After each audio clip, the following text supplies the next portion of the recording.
ഇനി നെതർലൻഡ്സിലേക്ക് നരേന്ദ്രമോദിയുടെ യാത്രകൾ തുടരുകയാണ്. UAE നിന്ന് $500 കോടി നിക്ഷേപമാണ് ഇന്ത്യയിലേക്ക് ഒഴുകാൻ പോകുന്നത്. മാത്രമല്ല ഈ ഇന്ധന കൈമാറ്റവുമായിട്ട് ഇന്ധന മൂവ്മെൻറ്റുമായിട്ട് ബന്ധപ്പെട്ട വളരെ സുപ്രധാനമായ ചില നീക്കങ്ങളും അവിടെ നടക്കുന്നുണ്ട്. ഇദ്ദേഹത്തെ എന്ത് പറഞ്ഞാലും, നരേന്ദ്രമോദിയെ എന്തൊക്കെ പറഞ്ഞ് കുറ്റപ്പെടുത്തിയാലും, എന്തൊക്കെ പറഞ്ഞ് കളിയാക്കിയാലും, എങ്ങനെയൊക്കെയാണെങ്കിലും ഇദ്ദേഹം ഇങ്ങനെ തന്നെയാണ്. അദ്ദേഹത്തിൻ്റെ ജോലി കൃത്യമായി ചെയ്തുകൊണ്ടിരിക്കും. അദ്ദേഹം വിദേശ രാജ്യങ്ങളുമായുള്ള സൗഹൃദവും സ്നേഹവും ഒക്കെ തന്നെ കൃത്യമായി അപ്ഡേറ്റ് ചെയ്തുകൊണ്ടിരിക്കും. അന്താരാഷ്ട്ര വിഷയങ്ങളിലടക്കം ഇന്ത്യയുടെ ഭാഗം വ്യക്തമാക്കിക്കൊണ്ടിരിക്കും. ഇതൊക്കെ തന്നെ ഇങ്ങനെ തുടർന്നുകൊണ്ടേയിരിക്കും.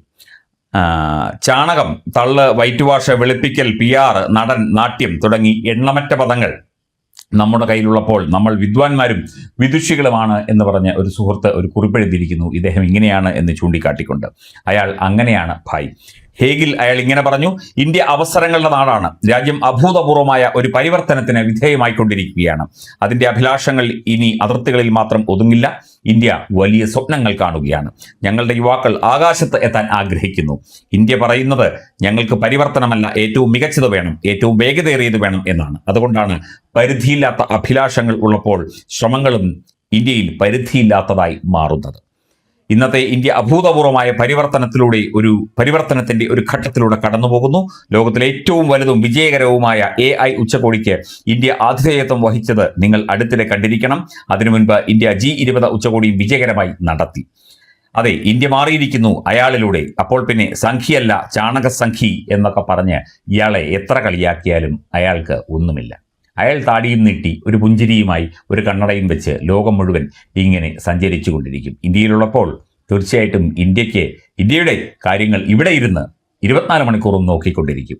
അയാളെ ചാണകമെന്നോ സംഖ്യയെന്നോ അല്ലെങ്കിൽ ചാണകവെള്ളത്തിൽ ചവിട്ടിയെന്നോ എന്ത് വിളിച്ചാലും, മോഡിജിയെന്നോ മോങ്ങിജിയെന്നോ എന്ത് വിളിച്ചാലും അയാൾക്കതൊന്നും ഒരു പ്രശ്നമല്ല. പരിഹാസങ്ങൾ, വിമർശനങ്ങൾ, ആക്ഷേപങ്ങൾ, ദേഷ്യശരങ്ങൾ, ശകാരവർഷങ്ങൾ ഇതൊന്നും നരേന്ദ്രമോദി എന്ന ഇന്ത്യൻ പ്രധാനമന്ത്രിക്ക് ഒരു വിഷയമേ അല്ല.